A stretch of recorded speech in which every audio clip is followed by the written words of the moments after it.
సర్దార్ సర్వాయి పాపన్న గారి 374వ జన్మదినం మళ్ళొక్కసారి తెలంగాణ ప్రజలు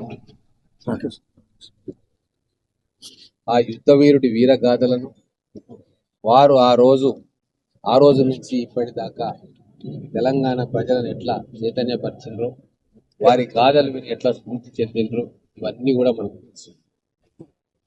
తెలంగాణ ఉద్యమ సమయంలో కూడా సర్వాయి పాపన్న గారి శౌర్యాన్ని, వారి ప్రతాపాన్ని ఊరు వాడ మనం అందరం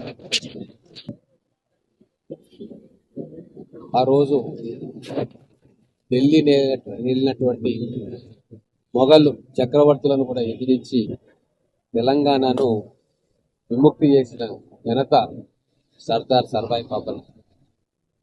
గోల్కొండ కిల్లా మీద మొట్టమొదటిసారిగా ఒక తెలుగువాడి పతాకాన్ని ఎగరేసిన ఘనమైన చరిత్ర కూడా మనకు.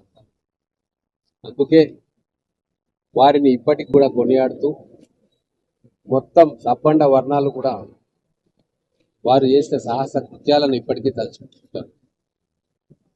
జానపద గీతాల రూపంలో, బుర్రకథల రూపంలో తరతరాలుగా వారి చరిత్ర తెలంగాణ మొత్తం అన్ని వర్గాల ప్రజలకు కూడా ఇంటింటికి, గ్రామ గ్రామానికి చేరింది.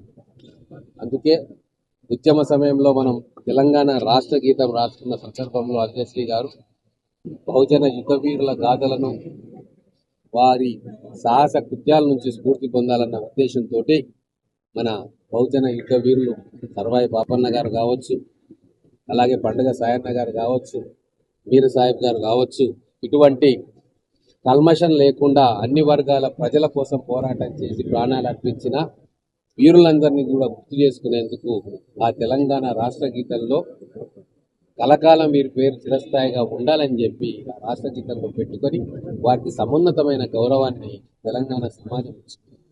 దాన్ని ఈరోజు మా కాంగ్రెస్ ప్రభుత్వం వచ్చిన తర్వాత గత 10 సంవత్సరాలుగా విస్మరించిన ఈ యుద్ధ వీరులను, బహుజన వీరులందరినీ కూడా రాష్ట్ర గీతం రూపంలో మనం స్మరించుకునే అవకాశాన్ని ఇప్పుడున్న కాంగ్రెస్ ప్రభుత్వం మనందరికీ కూడా ఇచ్చింది. ఘనంగా ఈరోజు సర్వాయి పాపన్న గారి జయంతిని మేము జరుపుకుంటా ఉన్నాం.